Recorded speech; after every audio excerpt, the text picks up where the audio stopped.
Hey everyone, welcome back to another hardware news recap for the week. For this one, we have a sort of final word on The Verge following a series of Twitter interactions by its editor-in-chief, and we won't be revisiting this topic unless they really give us a reason to do so at this point. And in addition to that, Intel continues its expansion. Nvidia posts fourth quarter 2019 earnings. Their financials are really weird. It's normal for them. They're not actually predicting the future. 70% of Windows patches are surprised to address memory issues and more. Before that, this video is brought to you by us and the GN Store. The best way to support us and what we stand for is by picking up one of our GN shirts, like the GPU Artifacting shirt or two-tone lightweight hoodies, a new medium system building mod mat with GPU teardown graphics, GN mouse pads, or our cobalt blue beer glasses with gold trim. We greatly appreciate the community's support and will continue giving back all that we can as we grow. Support today at store.gamersnexus.net or click the link below. We're going to try and focus on the positives for this one and kind of close the storyline out. So The Verge posted an article responding to criticism. We posted a video, Paul did. Jay did, Boogie, who's a very well-known YouTuber, did, and there were a couple others, Review Tech USA did. And so, I mean, it was a very tone-deaf response that they posted. We'll go through some of it here, but not all of it. Doesn't really deserve it. We invited Nilay Patel, the editor-in-chief of The Verge and copy editor too cool to capitalize the letters in his own name, to come out to our studio to discuss this matter on camera. Alternatively, if he didn't have time, we offered to fly up to New York, pay for our own flights or hotel, or his own flight and hotel, to do something on camera and talk about this sort of the whole series. I mean, talk about the original video, talk about the response, which was to copyright strike Kyle and Review Tech USA. And he did answer on Twitter. His response was, quote, "Nah, I've said all I'm gonna say. Ask me for comment before you make a video next time. Go make something positive for the world." So I wasn't that mad at this. A couple of you did defend us on Twitter. Of course, I'm appreciative of that, but it really didn't make me that mad. This is clearly coming from someone who doesn't know anything about us, doesn't know anything beyond the one video we made criticizing his company's very poor choices. So I let it slide, but I did, of course, have a response. So the obvious question is, well, did you contact Kyle or Review Tech USA before filing copyright strikes, 4 months after the video went up?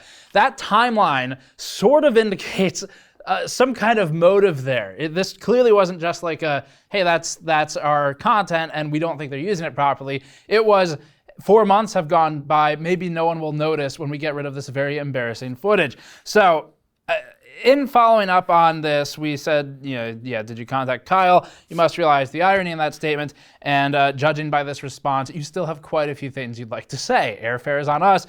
And following this, because Nilay Patel did challenge us to, quote, go make something positive for the world in an attempt to be incredibly insulting, but kind of failed, I do want to deviate from The Verge and focus on the positive of the story that he has called for, and note that we donated all advertising proceeds from the Verge video, which was just $270 at the time we checked, plus an additional $1,000 from my own pocket to the Eden Reforestation Projects, a charity that I'm personally very supportive of and have given to regularly over the past several months now.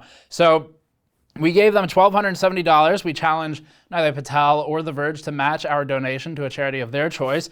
And so just to kind of explain what this one is, the Eden Reforestation Projects goes around to different parts of the world where they have been heavily deforested, and often because the individuals who live there need to use those natural resources to try and get some economic benefit. So in doing this, the Eden Reforestation Project goes to those countries. It employs the extremely impoverished individuals who live in the villages nearby the deforested regions. It helps them grow trees that are native to the area, and it pays them to do so. So these people get employment. They have a sense of attachment to the forest that they're planting, which should help defend it in the future. A lot of the forests have agreements with governments or landowners to exist in perpetuity, and obviously it also helps offset some climate change concerns. So as a mountain biker, it's obviously an incredibly important thing to me because I kind of need the trees to go riding. So, and then also it's got other benefits too, like helping out people in extreme poverty and establishing some kind of additional assistance for climate change. For any of you who feel inspired by our actions or inspired by the dickishness of The Verge, If you want to donate to a charity, Eden Reforestation Projects is great, but you might have one in mind that you like. Feel free to do so, and then tweet a screenshot of it, remove personal information, and do this. Do a hashtag something positive, and then tag @Reckless. That'd be the editor-in-chief, RECKLESS, and @Gamers Nexus. And let's flood his feed with something positive, even if it's $1, just to let him know that the tech YouTube community didn't do this to get him or get his company, but did the Verge videos because they needed to be done, and that we are capable of hashtag something positive. So that is our something positive for the world. Clearly, again, Mr. Patel knows nothing about us or what we do. Mr. Patel replied to every single one of our tweets that addressed him directly, but did not respond to this one, which is, I guess once you put money on the table, everyone shuts up. So, you know, The Verge, Nilay Patel, if you really mean it, if you're really going to make this statement of do something positive for the world and try to be hurtful, then I challenge you to do the same. I challenge you to do something positive with the massive resources that you obviously have to be able to afford to send lawyers after YouTubers who made videos 4 months ago, which are probably, up until this point, barely getting views, although the Streisand effect is now in full effect, so job well done, I suppose. Anyway, that's our challenge to The Verge. As a side note, if The Verge wants to do an additional challenge, we would be happy to host them locally in our office. We would be happy to pay for their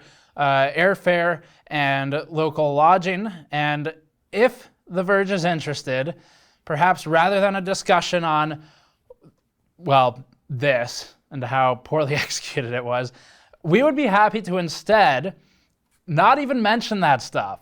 I will not say a word about the PC build video. I will not say a word about the poor response after. And instead, we do a PC building race. You can bring out whichever editor you want. We'll build against each other on live stream, and then we'll donate any super chats to charity. So that is my final challenge to The Verge. And just to recap you on this, for those of you who didn't follow this stuff, Kyle contacted YouTube, had his video reinstated. YouTube replied to Kyle and forwarded their email that they sent to The Verge to Kyle, which stated, "Hi, The Verge. We are very concerned that your copyright notification may not be valid for some or all of the videos identified in your notification. Please keep in mind that in many countries it is legal to use copyrighted works in specific ways without the owner's authorization, particularly for transformative purposes." And The Verge's response when they did post their article, that I'm not really going to go in depth on, did actually, in the tweets, Nilay Patel did say that our videos were all a coordinated attack or a coordinated harassment campaign. Those were the specific words used, which is just kind of a really, it's like a victim card thing to do. Like you do realize that you hit Kyle first, right? Like you don't punch someone and then when they respond, you're not like, yeah, there he is attacking me. So anyway, the article complained that everyone should have simply reached out to him directly, even though he never reached out to anyone directly, and this was still several months after the videos went up. Also said, this all could have been avoided if the parties simply reached out directly to me. And Paul responded to this, and I'm just going to quote him because he said it the best. @Reckless, or the editor-in-chief of The Verge, is oblivious to what hypocrisy is, given that Vox Media Inc. didn't do the same before drafting legal paperwork to issue Kyle and Rich's strikes. And in response to some of the criticism, Nilay Patel said, quote, "I mean, I was a copyright attorney. We can go 10 rounds on 4 factors, but the point is our legal team didn't think these videos met the definition, and YouTube agreed. I reversed that decision." Quick note, there is no proof that YouTube agreed. There is proof, however, that YouTube agreed with Kyle's response to this. Anyway, a final quote here from Mr. Patel. "To be clear, I didn't reverse their decision or analysis of fair use, which I still agree with. I reversed their decision to act on it using the YouTube copyright strike system, which everyone agrees is broken." What? Like, what? So, post all of these articles about YouTube's copyright strike system is broken, file copyright strikes, YouTube's copyright strike system is broken. I think I have whiplash from this. Anyway, so the exchanges went on for a while. There's no reason to go through them. Paul cornered Mr. Patel several times on Twitter. Excellent job, Paul. All he did was ask some questions. I don't think he really wasn't trying to. I mean, Paul's question was, did you ask Kyle for comment? If not, your complaint that we didn't reach out carries zero weight. To which they responded, I don't think our team should use the strike system, no, which is why I reversed it. And then Paul said, you didn't answer my question. And then he failed to answer it again. And then Paul said, well, then obviously you're the victim here at the mercy of the tech YouTuber coordinated harassment brigade, which we activated because we are evil.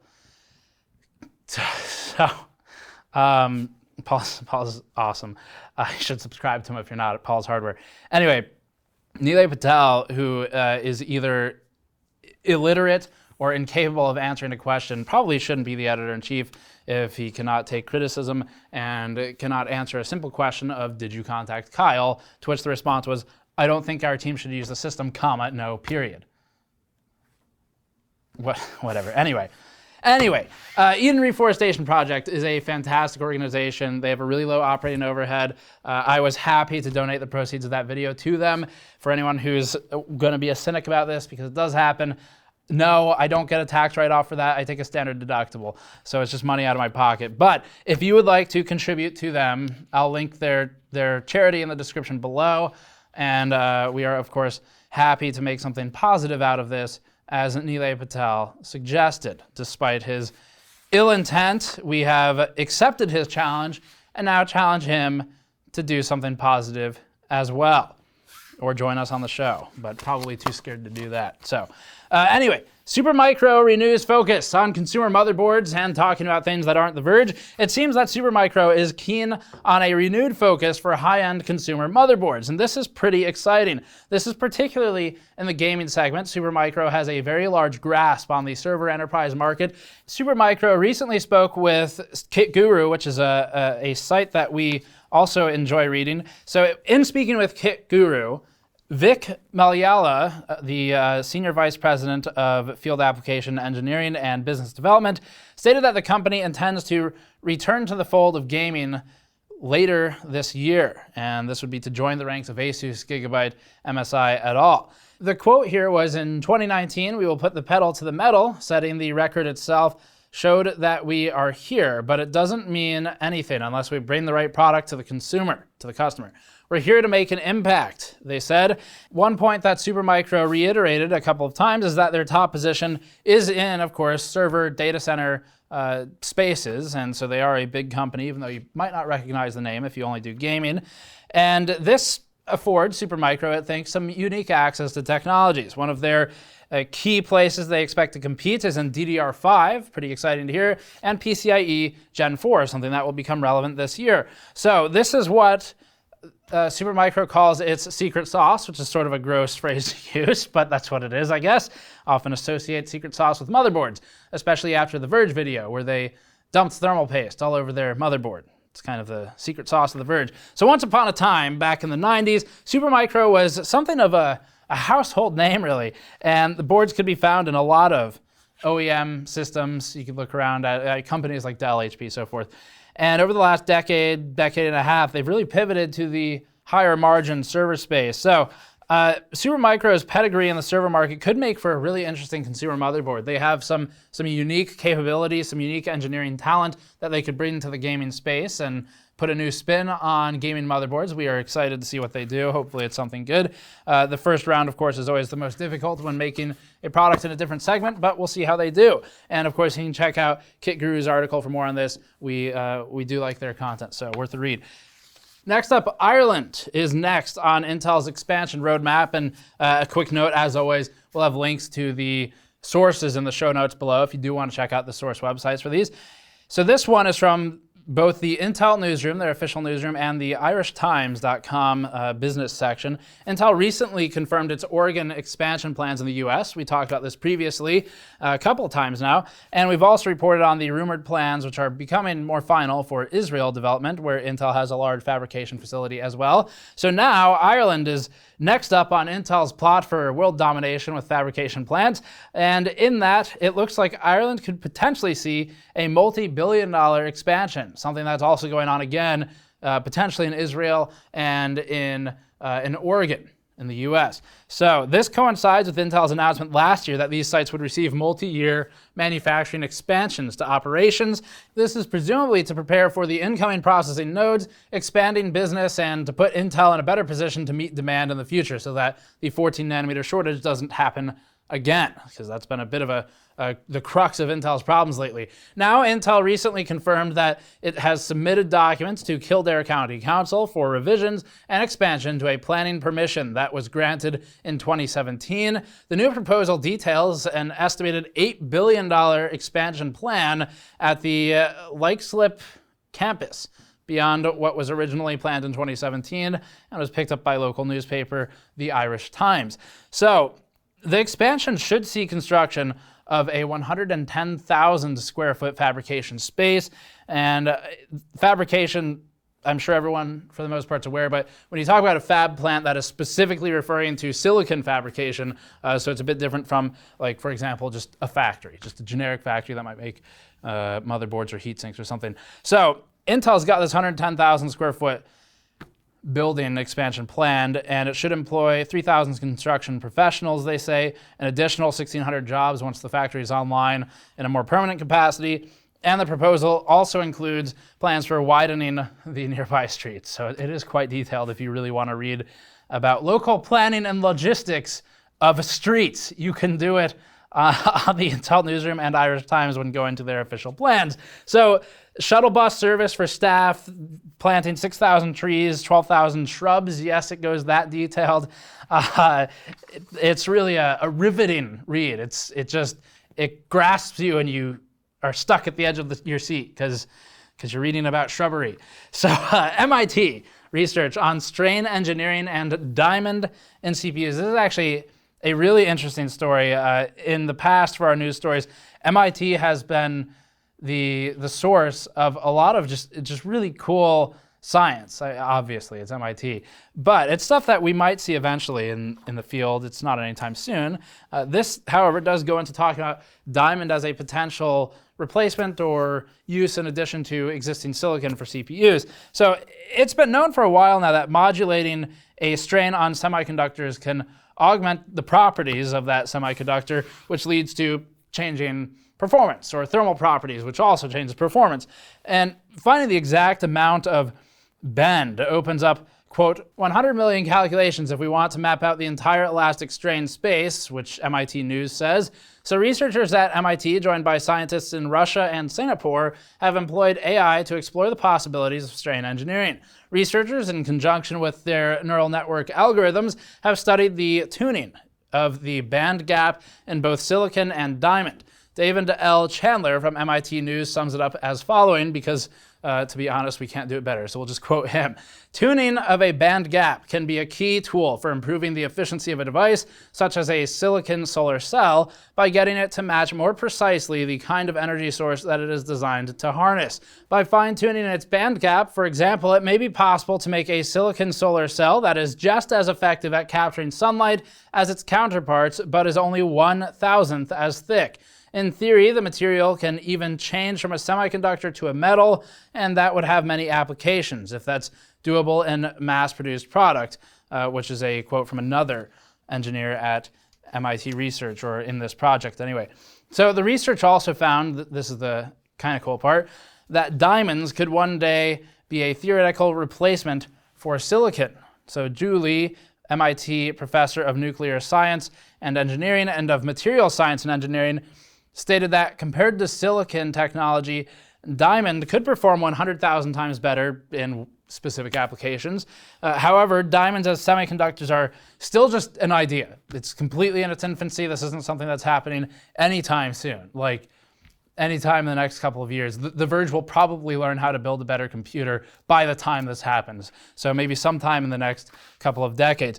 So it's a new idea. It poses unique challenges, like being able to properly mount them just to the substrate. So everything changes with this approach.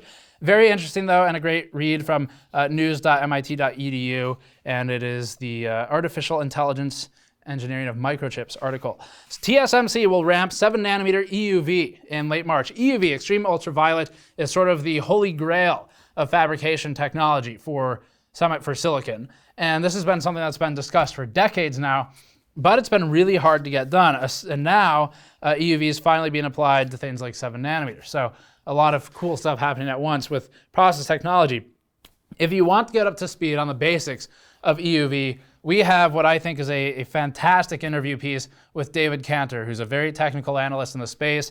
When people ask us who I read to learn, that's my answer. It's David's articles. So David Cantor did a video with us a while ago. You can search our YouTube channel, youtube.com/gamersnexus. Just search for David Cantor 10nm as a nanometer, and you'll find it. He talks about EUV there. So in a recent report by DigiTimes, citing, of course, industry sources, but DigiTimes does have a very firm track record of being accurate, TSMC is set to enter volume production with its 7 nanometer EUV in late March of this year.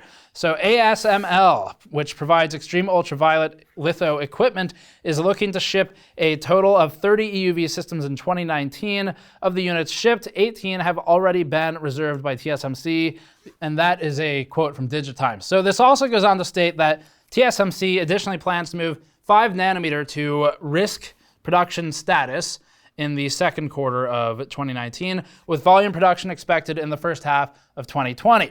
And late last year, TSMC was approved to start construction of a $19 billion fabrication plant with a focus on 3 nanometer. Getting a bit ahead of things here. Next up, Puget Systems benchmarks the i9-9990XE. Make sure I got the name right. So we've known this for a while now, but the 9990XE is something that was up for auction to SI. So we know some SIs that only bought one, and they bought it because it was up for auction. They panicked and they bought one because they didn't want to be the only one who didn't get it. Oh, it's kind of weird at that point to buy one. But so yeah, it's a very strange product. This is not really meant for mass consumption. Not that they are anyway in this category, but this one specifically was auctioned to SIs. I just want to highlight that point. This was not like a normal distribution process. It's very unique. Not necessarily for any particular reason other than, I guess, low volume, but unique nonetheless. So Puget Systems has been recently releasing their benchmarks on the 9990XE, the 9990XE, and they also divulged that they paid $2,300 for the privilege of getting one. So there's your bid from Puget Systems. Intel's rare 9990XE is only available via private auction, and only OEMs and system integrators could vie for a chance at the chip. According to Puget Systems, the processor stacks up to nearby competition, as we'll show on the screen. They've got some charts we can maybe show or something. But in Cinebench R15 multi-CPU, the 9990XE versus the 9980XE, it was 3732 points versus 3760 points. This largely comes down to frequency and the higher clocks of the 9990XE. The 9940X, a relevant comparison, was 3118 points, and you can kind of just do some percentage math there if you care. Single-threaded was much higher at 221 versus 200 for the 9980XE. V-Ray was 39 seconds versus 37, and they've got more numbers. We'll let you go check them out if you want. Ultimately, Puget Systems stated that it would not be shipping any systems with the 9990XE because of the following reason, quote, availability. We just cannot order more of these from distributors, but we have to wait for Intel's auctions to purchase more. Even then, there's no guarantee that we will win any of the bidding, so we cannot forecast availability for our customers. They also said that price is an impact, and I'll quote that as well. Because of the nature of an auction, we can never be certain of pricing either. The one we won ended up costing about 15% more than a Core i9-9980XE, yet in multi-threaded applications, it does not perform all that much faster than the 9980XE. And then also they said the warranty is a concern. It is sold without warranty by Intel, so there are low failure rates in general, as Puget Systems points out, but they would probably still like a warranty there. And then heat is a final concern because the processor uses so much power, more than other Core X models, as a result of its higher clocks, because it's effectively pre-overclocked quite a bit. So anyway, that's the TPU. It's kind of just a Halo piece, I guess, Halo product.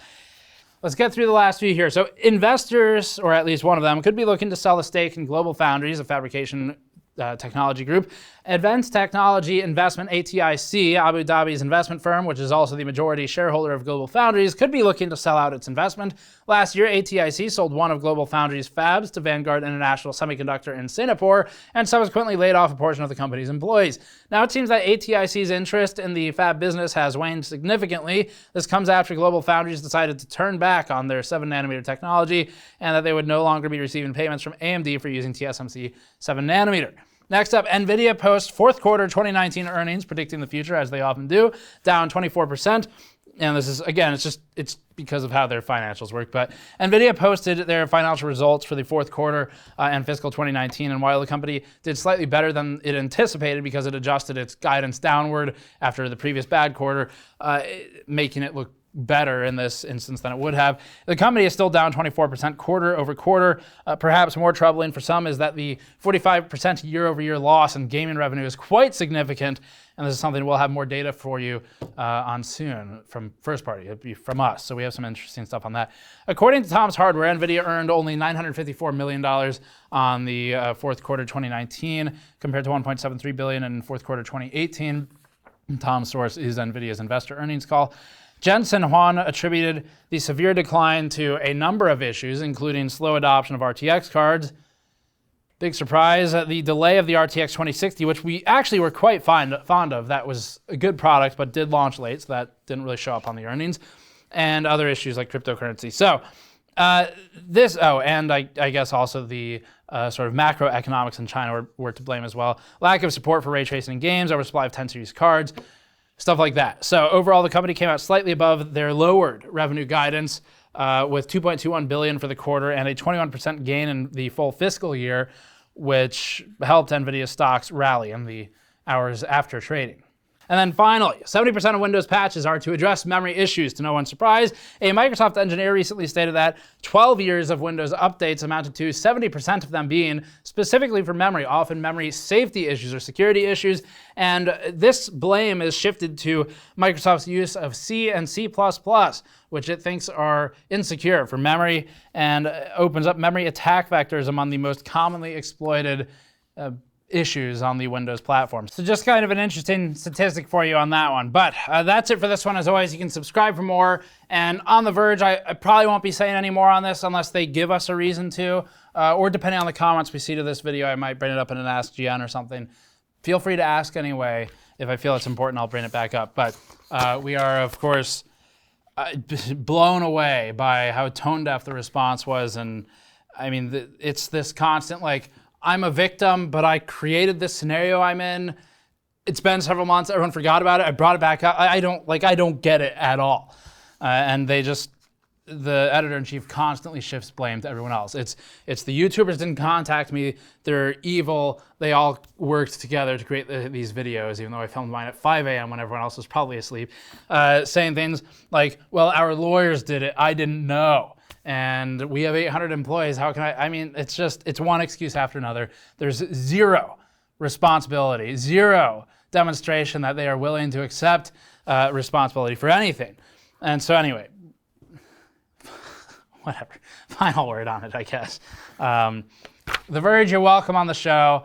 I'll shut up and let your people talk, and then I'll ask questions and you can deflect them and say, but I retracted the claim though, but I retracted it over and over and over. So subscribe for more as always. Go to patreon.com/gamersnexus to help us out directly. If you do want to give us money, of course, we greatly appreciate it. Some of you have after we donated to charity, but I would rather, at least for now, that you take some of the money you feel inclined to give us today and instead give it to the Eden Reforestation Project or a charity you find suitable. And you can do a hash, you just tweet a screenshot of your donation, I guess, remove personal information, tweet it at Reckless and at us, just to let him know you did something positive for the world so he can feel good about himself for causing this, I guess. So that's it for now. Subscribe for more. I'll see you all next time.